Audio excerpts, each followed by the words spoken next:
আসসালামু আলাইকুম রহমতুল্লাহ। সুপ্রিয় দর্শক, আজকে আমরা আলোচনা করব শবে বরাত সম্পর্কে। প্রিয় ভাইরা, শবে বরাত এটা ফার্সি এবং আরবি এর সমন্বিত আমাদের দেশে প্রচলিত একটি শব্দ। এই শবে বরাত কিন্তু পবিত্র কুরআন এবং সহিহ হাদিসের মধ্যে বা কোনো হাদিসের মধ্যে শবে বরাত শব্দটি উল্লেখ নেই। হাদিসের মধ্যে উল্লেখ রয়েছে লাইলাতুন নিসফি মিনাশ শাবান। প্রিয় ভাইরা, শবে শব্দের অর্থ হচ্ছে রাত্র, এটা একটা ফার্সি শব্দ।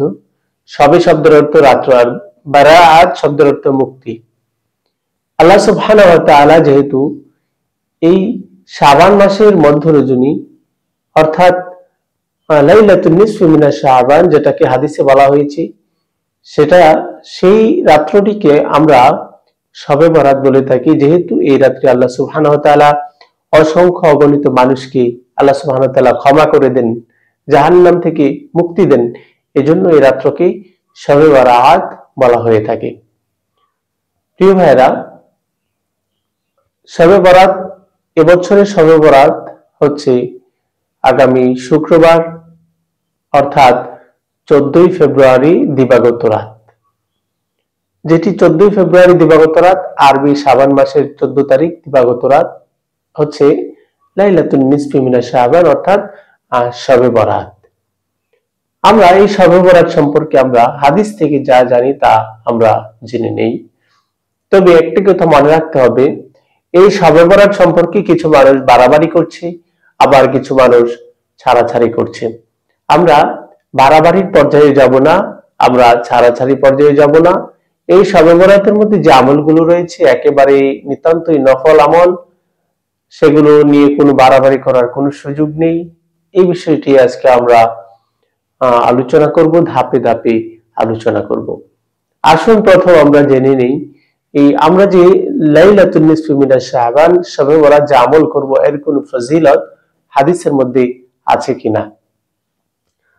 আল্লাহ নবী সাল্লাল্লাহু আলাইহি সাল্লাম সুনান ইবনে মাজার 1390 নম্বর হাদিসের মধ্যে, সহিহ ইবনে হিব্বানের 5665 নম্বর হাদিসের বর্ণনায় আল্লাহ রাসূল সাল্লাল্লাহু আলাইহি সাল্লাম বলেছেন, ইন্নাল্লাহা লা ইয়াত্তালি'ু ফি লাইলাতিন নিসফি মিন শাবান ফায়াগফিরু লিজামি'i খালকিহি ইল্লা লিল মুশরিকিন আও মুশাহিন।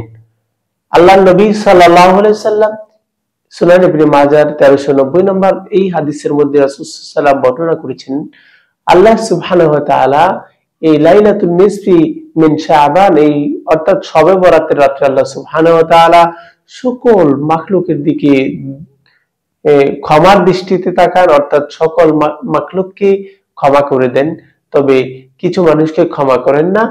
এই হাদিসের মধ্যে এসেছে ইল্লা লিমুশরিকিন আও মুশাহিন, অর্থাৎ যে আল্লাহর সাথে শিরক করে তাকে আল্লাহ সুবহানাহু ওয়া তাআলা ক্ষমা করেন না, এবং যে যার অন্তরে হিংসা বিদ্বেষ রয়েছে তাকেও আল্লাহ সুবহানাহু ওয়া তাআলা ক্ষমা করেন না। প্রিয় ভাইরা, আল্লাহ নবী সাল্লাল্লাহু আলাইহি সাল্লাম আরো বিভিন্ন হাদিসে এই বিষয়টা উল্লেখ করেছেন, যেটা জামে তিরমিজির 739 নম্বর হাদিসেও এসেছে। হযরত আয়েশা রাদিয়াল্লাহু তাআলা আনহা থেকে বর্ণিত, তিনি বর্ণনা করেছেন যে আমি এক রাত্রে রাসূল সাল্লাল্লাহু আলাইহি ওয়াসাল্লাম আমার ঘরে এসেছেন, ওনার জামা খুলেছেন, বিছানায় এসেছেন, সাথে সাথে আবার উনি বিছানা থেকে উঠে পড়লেন, জামা গায়ে দিলেন এবং উনি বাহিরে চলে যেতে লাগলেন। আমার ধারণা হলো তিনি হয়তো অন্য কোনো বিবির কাছে চলে যাচ্ছেন। তখন হযরত আয়েশা রাদিয়াল্লাহু তাআলা আনহা বলেন, আমি রাসূল সাল্লাল্লাহু আলাইহি সাল্লামের পিছু পিছু গেলাম, পিছু পিছু যাওয়ার পর তারপরে গিয়ে দেখলাম উনি জান্নাতুল বাকির মধ্যে কবর জিয়ারত করছেন এবং দোয়া করছেন। আল্লাহ রাসূল সাল্লাল্লাহু আলাইহি সাল্লামকে উনি আমাকে দেখে ফেললেন এবং বললেন, আয়েশা তুমি এখানে এসেছো? তখন হযরত আয়েশা রাদিয়াল্লাহু তাআলা আনহা এটা বললেন যে আমার আশঙ্কা হয়েছিল, আমি ধারণা করেছিলাম যে আপনি অন্য কোনো বিবির ঘরে যাবেন। তখন আল্লাহ রাসূল সাল্লাল্লাহু আলাইহি সাল্লাম বলল, নিশ্চয় আল্লাহর রাসূল কারো অধিকারের ব্যাপারে খেয়ানত করতে পারে না। আল্লাহ রাসূল সাল্লাল্লাহু আলাইহি সাল্লাম তখন বললেন, হে আয়েশা তুমি কি জানো আজকের রাত্রটা কি? আল্লাহ রাসূল সাল্লাল্লাহু আলাইহি সাল্লাম হযরত আয়েশা রাদিয়াল্লাহু তাআলা আনহাকে প্রশ্ন করলে আয়েশা বলল, না আমি জানি না। আল্লাহ রাসূল সাল্লাল্লাহু আলাইহি সাল্লাম তখন বললেন, এটা হচ্ছে লাইলাতুন নিসফি মিন শাবান, এটা হচ্ছে শাবান মাসের মধ্য রজনী, অর্থাৎ এটা অত্যন্ত গুরুত্বপূর্ণ একটা রাত্র। তখন হযরত মুহাম্মদ সাল্লাল্লাহু আলাইহি সাল্লাম হযরত আয়েশা রাদিয়াল্লাহু তাআলা আনহাকে বলেন, ফাকাল ইন্নাল্লাহ তাআলা ইয়ানজিলু লাইলাতান নিসফি মিন শাবান ইলা সামাঈ দুনিয়া ফায়াগফিরু লিআকতারা মিন আদাদি শা'রি গনামি কলব। আল্লাহ রাসূল সাল্লাল্লাহু আলাইহি সাল্লাম বললেন, আল্লাহ সুবহানাহু ওয়া তাআলা এই রাত্রি প্রথম আকাশে চলে আসেন এবং দুনিয়ার অসংখ্য অগণিত মানুষকে ক্ষমা করে দেন। এমনকি যে একটা গোত্রের কথা বলা হয়েছে, বনি কালব গোত্রের যে সকল গণাম রয়েছে, ছাগল বকরি রয়েছে, তাদের গায়ে যে পশম রয়েছে তার সমপরিমাণ মানুষকে আল্লাহ সুবহানাহু ওয়া তাআলা মাফ করে দেন। আল্লাহ রাসূল সাল্লাল্লাহু আলাইহি সাল্লাম এই বকরির পশমের উদাহরণ দিয়ে একটা অধিক পরিমাণ বুঝিয়েছেন। এই হাদিসটার সনদ একটু দুর্বল রয়েছে, যদিও দুর্বল হাদিস, দাঈফ হাদিস, কিন্তু ফজিলতের ক্ষেত্রে দাঈফ হাদিস বর্ণনা করা যায়। এটা যেহেতু নফল আমলের ক্ষেত্রে হাদিস, এই জন্য আমরা এই রাত্রে আমল করতে পারি। নফল আমলের ক্ষেত্রে দাঈফ হাদিসও গ্রহণ করা যায় যদি এর বিপরীতে কোনো সহিহ হাদিস না থাকে। সুপ্রিয় দর্শক, তারপরে আল্লাহ রাসূল সাল্লাল্লাহু আলাইহি সাল্লাম সুনান ইবনে মাজার 1388 নম্বর হাদিসের মধ্যেও বর্ণনা করেছেন। এটাও একটি যায়িফ হাদিস, একটু সনদটা দুর্বল সূত্রে বর্ণিত হয়েছে। আল্লাহ রাসূল সাল্লাল্লাহু আলাইহি সাল্লাম বলেছেন, আন আবি ইবনে আবি তালিব রাদিয়াল্লাহু তাআলা আন قال قال رسول الله صلى الله عليه وسلم اذا كانت ليله النصف من شعبان, যখন শাবান মাসের মধ্য রজনী আসে, ফাকুমু লাইলাহা, তখন তোমরা রাত্রে দণ্ডায়মান হও, রাত্রে তোমরা নামাজ পড়ো, রাত্রে তোমরা ইবাদত বন্দেগীতে কাটাও, ওয়াসুমু নাহারাহা, এবং দিনের বেলায় তোমরা রোজা রাখো। এই হাদিস থেকে আমরা জানতে পারলাম আল্লাহ রাসূল বলতেছেন লাইলাতুন নিসফি মিন শাবানের মধ্যে তোমরা রাতের বেলা তোমরা দণ্ডায়মান হও, অর্থাৎ ইবাদত বন্দেগীতে কাটাও, ওয়াসুমু নাহারাহা ওয়াসুমু ইয়াওমাহা, অর্থাৎ দিনের বেলায় তোমরা রোজা রাখো। ফাইনাল্লাহা ইয়ানজিলু ফীহি লিগুরুবি শামসি ইলা সামাঈ দুনিয়া, নিশ্চয়ই আল্লাহ সুবহানাহু ওয়া তাআলা সূর্য অস্ত যাওয়ার সাথে সাথে আল্লাহ সুবহানাহু ওয়া তাআলা প্রথম আকাশে চলে আসেন এবং আল্লাহ সুবহানাহু ওয়া তাআলা নাম ধরে ধরে বলতে থাকেন, ফায়াকুল আলা মিন মুস্তাগফিরিন লি, আমার কাছে এমন কেউ আছে যে ক্ষমা চাবে, ক্ষমা প্রার্থনাকারী, ক্ষমা প্রার্থনাকারী এরকম কেউ আছে কিনা? ফাআগফিরু লাহু, আমি তো তাকে ক্ষমা করে দিব।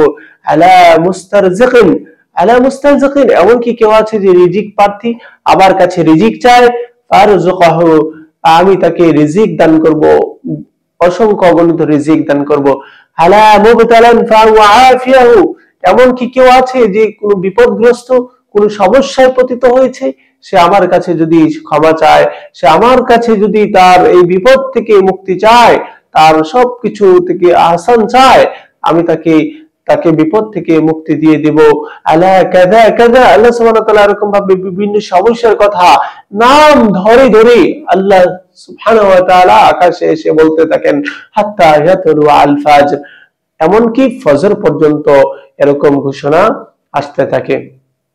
প্রিয় ভাইরা, মুসান্নাফে আব্দুর রাজ্জাক কিতাবের 8175 নম্বর হাদিসের মধ্যে আল্লাহ রাসূল সাল্লাল্লাহু আলাইহি সাল্লাম বর্ণনা করেছেন, হযরত আব্দুল্লাহ ইবনে উমর থেকে বর্ণিত, তিনি বলেন, 5টি রাত্র এমন রয়েছে যে রাতগুলোর বান্দার দোয়া ফেরত দেওয়া হয় না, অর্থাৎ 5টি রাত্রের ফজিলত বর্ণনা করা হয়েছে। এই 5টি রাত্রে বান্দা কোনো দোয়া করলেই সেই দোয়া ফেরত যায় না। একটা হচ্ছে জুমার রাতের দোয়া, প্রতি সপ্তাহে জুমার রাতের দোয়া আল্লাহ সুবহানাহু ওয়া তাআলা কবুল করেন, এই হাদিসে এসেছে।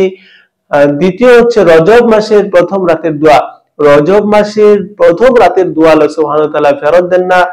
তৃতীয় হচ্ছে শবে বরাতের দোয়া, শবে বরাতের রাতে দোয়া করলে আল্লাহ সুবহানাহু ওয়া তাআলা ফেরত দেয় না। এবং 2 ঈদের রাতের দোয়া, এই হাদিসে এই 5টি রাতের কথা বর্ণিত হয়েছে। প্রিয় ভাইরা, এই জন্য শবে বরাত এ সম্পর্কে আসুন আমরা বাড়াবাড়িও না করি,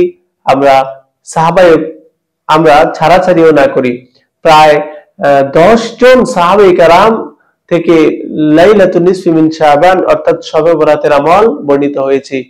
একেবারে কম নয়, 10 জন সাহাবী থেকে বর্ণিত হয়েছে। যদিও কোন কোন বর্ণনাগুলো দুর্বল হলেও অনেকগুলো সাহাবী থেকে এই এর শবে বরাত অর্থাৎ লাইলাতুন নিসফি মিন শাবান এর হাদিস বর্ণিত হওয়াতে এটাকে আমরা মজবুতি একটা ধারাবাহিক আমল হিসেবে আমরা ধরতে পারি।